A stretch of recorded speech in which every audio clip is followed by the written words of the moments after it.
Hey there, thank you so much for clicking on this video. You are about to watch the latest coverage, but before you do, portable.tv/download, that is our brand new app platform.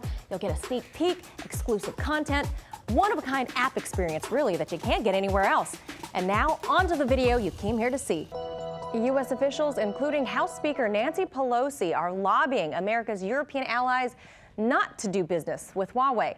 Pelosi sounding a lot like Trump, warning EU governments against being lured by the Chinese telecom giant. RT correspondent John Huddy is joining us with the latest developments on this. So, John, what exactly are U.S. officials, including Nancy Pelosi, saying today? Yeah. Well, Manila Pelosi, along with U.S. Defense Secretary Mark Esper and other U.S. officials, including Secretary of State Mike Pompeo, were in Munich, Germany over the weekend, attending the Munich Security Conference. And then later, some of them, including Pelosi, were at the Nato headquarters in Brussels, Belgium, where they warned about doing business with Huawei. Basically, the bottom line, saying it was a threat to not only U.S. national security, but the national security of America's European allies and really any country doing business with Huawei. Now, that message was repeated today, as I mentioned, at NATO headquarters in Belgium, where Pelosi was joined again by a group of both U.S. Republicans and Democrats warning about Huawei as a security threat. Now, the Trump administration, with bipartisan support on this issue, has lobbied U.S. allies not to do business with Huawei and to basically bar the company from wireless networks, saying that it could give Huawei backdoor access to security sites and poses an espionage risk, arguing that the Chinese government could compel Huawei to essentially turn over any security data, something Huawei officials have adamantly denied, including to RT.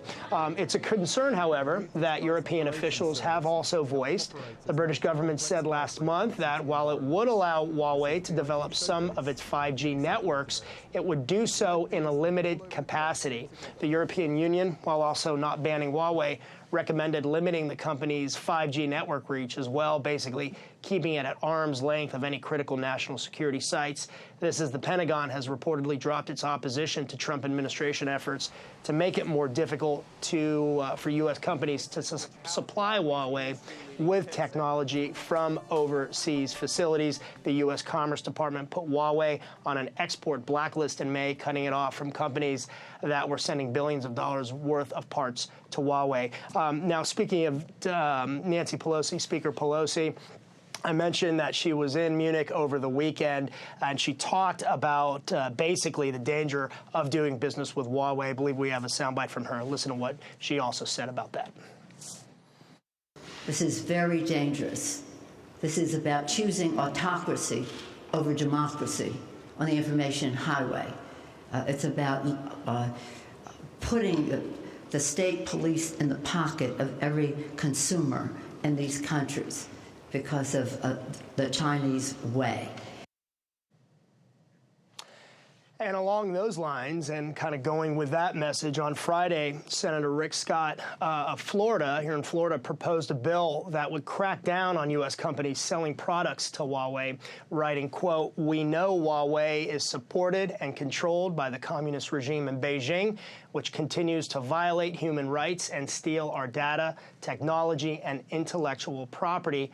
Companies in the United States should not be allowed to sell Huawei," end quote. And yesterday, Richard Grenell, the U.S. ambassador to Germany, tweeted, "Real Donald Trump just called me from Air Force One and instructed me to make clear that any nation who chooses to use an untrustworthy 5G vendor will jeopardize our ability to share intelligence and information at the highest level."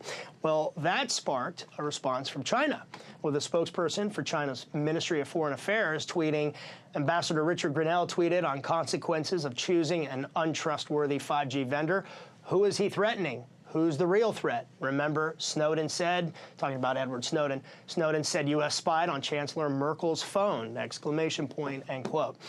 Well, so far, no direct response from Ambassador Grenell or President Trump to China's Ministry of Foreign Affairs spokesperson's comment, but plenty of other responses, I can tell you that, from many other people on social media, Manila. And bottom line, so the battle very much continues. Back to you. It sure does. John Huddy, live in Miami. Thank you.